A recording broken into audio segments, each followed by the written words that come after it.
Hey guys, it's Divyansh, welcome back to another episode of football plus world cup daily. क्योंकि आज हमारी club football से लेके वहीं हमारी वर्ल्ड कप से लेके भी काफी सारी अपडेट्स हैं। लेकिन सबसे पहले बात करते हैं यहाँ पर वर्ल्ड कप को लेके। तो भाई कतर यहाँ पर बाहर हो चुका है, बड़ी जल्दी बाहर हो गया यार। मतलब लगा ही नहीं ये कतर थी। डेफिनेटली पता है एक चीज जो काफी ज्यादा इंटरेस्टिंग होती है ना, इज दैट लाइक कतर। अब देखो यार, मैं किसी भी फैन बेस का को क्वेश्चन नहीं कर रहा कि वो अपने नेशनल टीम को कितना सपोर्ट करता है, बट डेफिनेटली कतर के दूसरा मैच हार रही थी एंड डेफिनेटली वहां पर अभी भी यहाँ पर जो उनके अल हबीबी थे वो यहाँ पर मैच छोड़ के बीच में चले गए, जो कि काइंड ऑफ वियर्ड है। और कहीं ना कहीं अपने आप में जो सारा मोटिवेशन है, जो सारा कमबैक का एक वाइब होती है, वो क्लब की भी अपने मतलब टीम की कुछ हद तक किल कर देती है। अब कल शर्त ये थी जब कतर अपना मैच हार गई सेनेगल से, जो कि अगेन सेनेगल के लिए it was not that hard, but Senegal भी कोई खास इतना अच्छा थी नहीं और कतर तो खैर थी टट्टी। लेकिन इसी के साथ अगर बात करें यहाँ पर उस शर्त की, तो वो ये थी कि इक्वाडोर और नेदरलैंड वाले मैच में अगर नेदरलैंड अपने मैच नहीं हारती ना तो कतर बाहर है, और नेदरलैंड अपना मैच नहीं हारी और इक्वाडोर से उन्होंने यहाँ पर ड्रॉ कर दिया। खैर अपने आप में इक्वाडोर वहां पे जीतने का पूरा केस बना रहे थे, लेकिन ठीक है वो क्लच वो भी नहीं कर पाए। लेकिन इसी के साथ यार बात करते हैं अब थोड़ी सी इंग्लैंड वर्सेस यूएसए के। तो भाई साउथगेट की तारीफ तो एक हफ्ते भी नहीं चली। मतलब जितनी तारीफ हमने यहाँ पर कल उस दिन ईरान वाले मैच की बात करी थी, कल सारी की सारी तारीफ अब वापस लेनी पड़ी। अब देखो यार, एज सच इंग्लैंड ने बहुत बुरा भी नहीं खेला, और सही बताऊं तो बुरा भी नहीं खेला। इट्स जस्ट लाइक यूएसए ने एक ऐसी फाइट दे दी जो कि काफी लोग एक्सपेक्ट नहीं कर रहे थे। लेकिन ट्रस्ट में, तुम अगर उस पॉडकास्ट में होंगे, तुमने अगर प्रेडिक्शन सुनी होगी, तो तुमको पता है कि मैंने यहाँ पर ये चीज बहुत क्लियरली कह दी थी कि यूएसए ईरान से काफी ज्यादा सही है टेक्निकली अगर हम बात करें, और यूएसए इंग्लैंड को फाइट दे सकती है।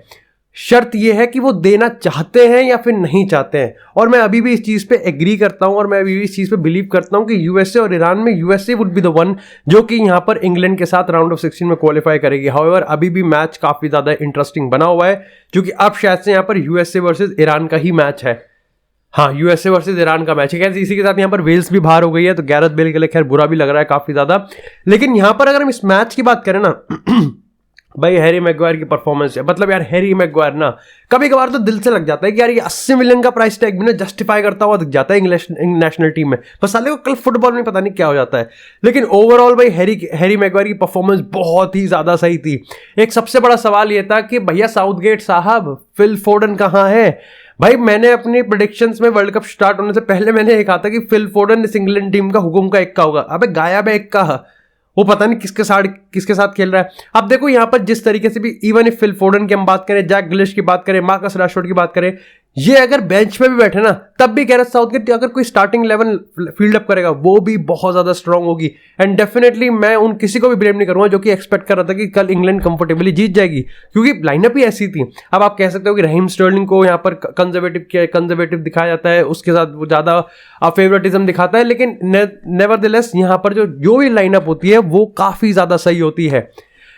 कल के मैच में यूएसए ने बहुत सही तरीके से प्रेस करा। कल के मैच में यूएसए ने अपने आप को कंपोज रखा, टैक्टिकल फ्लेक्सिबिलिटी वो दिखा रहे थे जो कि इंग्लैंड नहीं दिखा रही थी। और यहां पर ऐसा लग रहा था कि यूएसए इस मैच को जीतने के लिए काफी ज्यादा हंग्री है। एंड डेफिनेटली यहां पर अगर हम बात करें फॉर्मेशन की, तो मैंने एक्सपेक्ट किया था कि यार 4-2-3-1 पे ही स्टिक करेंगे, लेकिन यहां पर उन्होंने 4-3-3 में रखा। एंड अगेन जो ईरान के अगेंस्ट उसने इंप्लीमेंट करा था कि बेलिंगम यहां पर हाई खेलेगा, डेक्लन राइस पीछे रहेगा, वो काम नहीं करा। जबकि एक्चुअली में मेरे को लगता है कि जब आप 4-3-3 नैरो प्रेस के अगेंस्ट आप खेलते हो, जो कि इंग्लैंड कल यूएसए के प्रेस के अगेंस्ट खेल रहा था, तो आपको चाहिए कि आपके जो नंबर 8 है, अगर हम बात करें अब बेलिंगम की, या फिर अगर हम बात करें इधर जो मेसन माउंट की, तो they have to be very very close to each other. Declan Rice यहाँ पर एक टेम्पो, एक एंकर बना पड़ा था। खैर हाउएवर आई थिंक यहाँ पर इस मैच को लेकर ज्यादा कोई है नहीं। वी ऑल नो कि गैरेथ साउथगेट यहाँ पर रिजल्ट ओरिएंटेड ज्यादा है, ना कि अपने ब्रांड ऑफ फुटबॉल को लेकर उसको ज्यादा कंसर्न दिखता है। लेकिन इसी के साथ यार बात करते हैं अब सबसे बड़ी अपडेट की, न्यूज की। भाई अर्जेंटीना का मैच है, लेकिन उससे पहले ना सऊदी अरेबिया वर्सेस पोलैंड का मैच है। शायद से उसका मैं यहाँ पर वॉच लॉन्ग भी कर सकता हूं, क्योंकि वो मैच ये बता देगा अगर सऊदी अरेबिया ने जीत गई कि भैया वो ग्रुप टॉप कर रहे हैं। मोस्ट प्रोबेबली वो ग्रुप यहां पर टॉप कर रहे हैं, और वो अर्जेंटीना के लिए पूरी इक्वेशन बिगाड़ देगा। इधर से ग्रुप पे सेकंड गए, वहां से फ्रांस मिल जाएगी, और मामला थोड़ा सा बिगड़ता हुआ दिख सकता है। लेकिन अर्जेंटीना की बात करें तो भाई अगर हम स्केलोनी के इंटरव्यू की बात करें, उसके बाद लियोनेल मेसी के इंटरव्यू की बात करें, तो कहीं ना कहीं उनमें कॉन्फिडेंट है, जो कि बहुत अच्छी चीज़ है। कुछ लोग मैं इंटरनेट पे देख रहा था, देवर लाइक ओवर कॉन्फिडेंट दिख रहे हैं, और ट्रोल देखो यार, ट्रोल्स वो चलते रहेंगे, लेकिन इस समय जो फैंस सुनना चाहते हैं ना वो बोल रहे हैं। एंड डेफिनेटली मैं इसको अपीज नहीं कहूंगा, लेकिन कहीं ना कहीं मैं इसको यूनिटी में कन्वर्ट मतलब होता हुआ देख सकता हूँ, उस कैटेगरी में रख दूंगा कि हाँ, उनको पता है कि इस समय फैंस को एक साथ रखना बहुत ज्यादा जरूरी है। और हम सिर्फ फैंस की बात नहीं कर रहे, हम सब बात कर रहे हैं यहां पर उस पूरे ड्रेसिंग रूम की, जो कि शायद से थोड़ा सा मोरल डाउन हो सकता है, जो कि ऑब्वियसली हुआ भी होगा यार। आप 2.5 साल से मैच नहीं जा रहे थे और आप वर्ल्ड कप में, मतलब इतनी बड़ी रिस्पॉन्सिबिलिटी, आप वहां पर अपना पहला मैच हार गए। अब यहां पर इसका एक प्राइम एग्जांपल आपको याद होगा कि अभी कोस्टा ने बकचोदी करी थी पोर्चुगल वाले मैच में, क्रिस्टियानो रोनाल्डो एकदम उसके पास गया था, इन्हीं साइड के देखो मैच जीत गए तो अब तू हंस ले भाई, हंस ले, हारते तो तेरी गांड रख मारते, लेकिन अभी तो मैच जीत गए तो तुम मजे ले। अब यहां पर अगर इस लाइनअप की बात करें तो देखो, मेरे को लगता है कि पापू गोमेज को बाहर बिठाया जाएगा, और अगर हम आगे की बात करें तो शायद से it would be Lautaro Martinez, Di Maria and Lionel Messi. Messi को लेकर थोड़ा हेल्थ कंसर्न था, लेकिन ही बिल्कुल फिट है और स्टार्टिंग 11 में दिखने वाला है। शायद से लिसांड्रो मार्टिनेज को भी इस बार स्टार्टिंग लाइनअप में डाल दिया जाएगा, और मोलिना की जगह यहां पर Montreal would be the one, जो कि राइट बैक से स्टार्ट करेगा, जो कि बहुत सही है। लिसांड्रो को डालने का, ओटामेंडी को बाहर करो, एग्रेसिव है लिसांड्रो, एरियल ड्यूल्स की भी कोई दिक्कत नहीं है। And this is a match जहां पर आप चांस नहीं ले सकते, दिस इज अ मैच जहां पर आप 100% श्योर हो सकते हो कि यार देखो, टैक्टिकल फ्लेक्सिबिलिटी तो होती रहेगी, इन गेम डिसीजन भी हमारे बहुत सही होंगे, लेकिन हम जब फाइनल किक ऑफ विसल से पहले जब उतरेंगे तो वो लगभग मेरी 100% परफेक्ट टीम होनी चाहिए। आज आप कोई गलती नहीं कर सकते, आज आपको गोल स्कोर भी करने पड़ेंगे, आज आपको हर चीज करनी पड़ेगी। मैक्सिको की अगर अप्रोच की बात करूं, वो यहां पर अपनी चाल बनाने के चक्कर में होंगे, क्योंकि वो यहां पर चाहेंगे कि वो अर्जेंटीना को और भी ज्यादा इरिटेट करें, क्योंकि उनको पता है कि इस पॉइंट ऑफ टाइम पे अर्जेंटीना हंग्री होगी। अब तुम कितना भी कह लो कि वो प्रोफेशनलिज्म है, लेकिन सबको पता है कि अर्जेंटीना के ऊपर प्रेशर है, और वो प्रेशर दिखेगा अभी फील्ड पे। और मैक्सिको पता है कि मतलब डेफिनेटली एक सबसे बढ़िया अपॉर्चुनिटी विंडो तब मिलती है जब आपकी सामने वाली टीम डेस्परेट हो, और इवन इफ दैट्स अर्जेंटीना, इंसान ही है ना, तो डेस्परेट तो वो भी हो सकते हैं। और यहां पर अगर हम बात करें पापू गोमेज की जगह, तो शायद से मैक एलिस्टर को जगह दी सकती है। हाउएवर आई थिंक अगर हम इस समय सोशल मीडिया की बात करें, फुटबॉल फोरम्स की बात करें, तो एंजो का नाम भी यहां पर काफी ज्यादा आ रहा है। नेवरदलेस व्हाट्स माय प्रेडिक्शन, देखा मेरा प्रेडिक्शन यहां पर यह है कि Argentina would win this match and they should win this match. However prediction तो मैंने दे दिया कि अर्जेंटीना जीत जाएगी।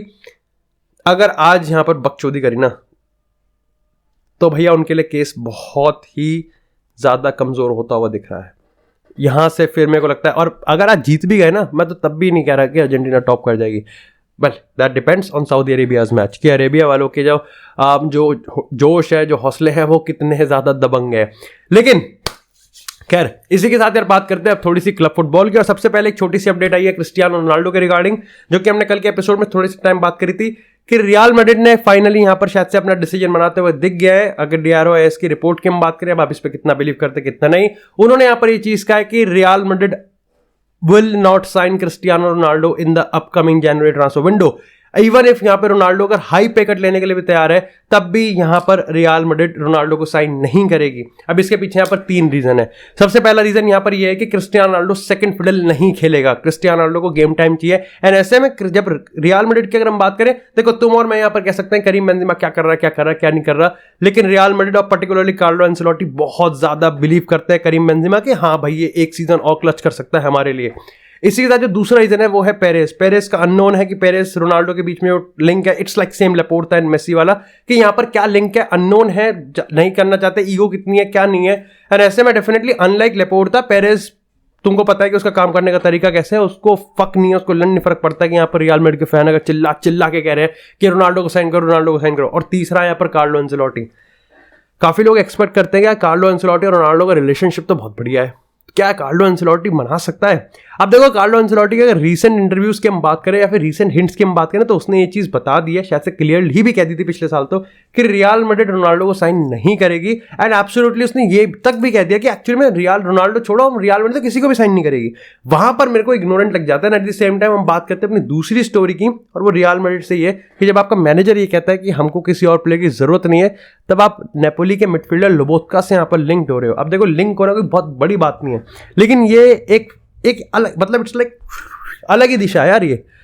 अब नेपोली के मिडफील्डर लोबोत्का की बात करें तो डेफिनेटली वेरी गुड मिडफील्डर। अगर आप नेपोली की परफॉर्मेंस की बात करें तो उसके हार्ट ऑफ द मिडफील्ड में यहाँ पर भैया खेलते हैं हमारे, सेंट्रल एरिया से काफी अच्छा गेम टेम्पो भी कर सकते हैं। लेकिन प्राइस टैग 80 मिलियन है, 70 मिलियन है, बहुत ज्यादा है। आप जब एक जूड बेलिंगम जैसे प्लेयर जिसकी 150 मिलियन का प्राइस टैग है उसको फॉलो कर रहे हो तो लोबोत्का के बारे में आप सोच भी कैसे सकते हो? या तो आप जूड बेलिंगम की रेस में अपने आपको हारा हुआ देखते हो, या फिर कहीं ना कहीं आप अगर आप बैकअप भी देखते हो तो 80 मिलियन का बैकअप कौन लेता है भाई?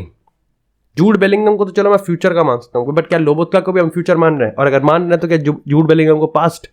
बट खैर, अगर जूड बेलिंगम के हम अपडेट से बात करें तो भाई जूड बेलिंगम के रिगार्डिंग अपडेट ये है कि मैनचेस्टर यूनाइटेड का शायद से नन टू 0 का चांस है। वो स्त्री मूर्ति रेस में जहां पर रियल मैड्रिड है, लिवरपूल है और मैनचेस्टर सिटी है, उसमें यूनाइटेड कहीं भी स्टैंड नहीं कर रही एज ऑफ नाउ। और मेरे को लगता है कि डिसीजन सही भी है, चाहे कोई कहे ना कहे। मेरे को लगता है कि 150 मिलियन एक प्लेयर पे यूनाइटेड के लिए एज ऑफ नाउ खर्च करना इस समय ज्यादा समझदारी की बात नहीं है। आई नो बेलिंगम है और बहुत बढ़िया प्लेयर है, one of the emerging best emerging player है, बट स्टिल एक कैप होता है खर्च करने का। आपकी प्रायोरिटीज डिसाइडेड होनी चाहिए। रियल मैड्रिड की अगर हम बात करें तो रियल मैड्रिड कर सकती है because they are in a position and they have one of the best squads, already Champions League जीत चुके हैं। अगर यूनाइटेड की बात करें तो वो यहाँ पर कहीं ना कहीं अभी ऊपर की ट्रैजेक्टरी ले रहे हैं, लीड नहीं है, ले रहे हैं। इसी के साथ अगर लिवरपूल की बात करें तो जर्गन क्लॉप ने ये चीज तो कह दिया कि हम कुछ भी कर सकते हैं जूड बेलिंगम को साइन करें, लेकिन कुछ भी में पैसों की बात नहीं आती। पैसों पे तो कैप उन पे भी है। हाउएवर अगर हम उनके पैसों की लिमिट की बात करें ना, हाँ तुम कह सकते हो कुछ भी कर सकते हैं, क्योंकि 150 मिलियन उन्होंने लिमिट रखी हुई है। 150 मिलियन वो देने के लिए तैयार है अगर यहाँ पर हमको मिल सकता है, और वो अपने आप में काफी सही चीज है भाई। ये त्रिमूर्ति रेस काफी ज्यादा क्लोज है और अनएक्सपेक्टेड है, जस्ट लाइक अर्लिंग हालैंड। लेकिन इसी के साथ बात करते हैं एक और अपडेट की, जो कि आती है जाओ फिलिक्स को लेके। तो भाई जो चीज आई थिंक हर जाओ फिलिक्स का फैन की हम बात करें या फिर न्यूट्रल पॉइंट ऑफ व्यू से भी जो उसको जिसको वो अट्रैक्टिव लगता है, जो वो सुनना चाहते थे कहीं ना कहीं अब वो सुनते हुए दिख रहे हैं, क्योंकि जाओ फिलिक्स ने ये डिसाइड कर लिया according to some Spanish reports कि वो एथलेटिको मैड्रिड को छोड़ रहा है। और यहां पर ये तब हो रहा है जब उसके और सिमियोने के बीच में जो रिलेशन है वो भी काफी ज्यादा खराब है। अब इसके पीछे के सॉल्यूशंस क्या है? क्या जाओ फिलिक्स मैनचेस्टर यूनाइटेड जाएगा? क्या वो पीएसजी जाएगा? क्या वो बायर्न जा सकता है? अब देखो बायर्न की अगर बात करें तो उसको क्लियर कट हम हटा सकते हैं, क्योंकि अगर उनके सीईओ की बात करें तो वो साइनिंग नहीं करने वाले। अगर मैड्रिड की बात करें तो तुमको पता है राइवलरी है, तो वो भी नहीं जाएगा। बार्सिलोना ऑलरेडी लेवेंडोव्स्की को ले सकती है। अब यहां पर एक नाम आता है, वो आता है चेल्सी का। अगर चेल्सी राफेल लेआओ के परस्यू में फेल होती है तो और एनकुंकू में कुछ हो जाता है तो आप जाओ फिलिक्स का नाम एक डाल सकते हो। पीएसजी का भी आप कह सकते हो, बट स्टिल मेरे को पीएसजी का इतना ज्यादा स्ट्रॉन्ग केस नहीं लगता। इन केस अगर यहां पर वो मेसी को मिस आउट कर जाते हैं या फिर वो एम्बापे को मिस आउट कर जाते हैं।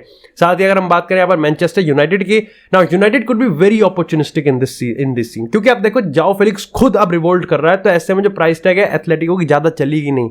तो प्राइस टैग जो 130 का है वो कहीं ना कहीं अगर 100 तक भी आ जाए ना, then Manchester United should sign Joao Felix, अगर वो एरिक टेन हैग के पूरे सिस्टम को और प्रोफाइल को यहाँ पर कॉम्प्लीमेंट करता है। डू लेट मी नो कि जाओ फिलिक्स को लेके आपका क्या ख्याल है। और अगर आपने अभी तक चैनल को सब्सक्राइब नहीं किया है तो चैनल को सब्सक्राइब करो और भाई इस वीडियो को भी लाइक कर देना। मिलते हैं अगले स्ट्रीम में।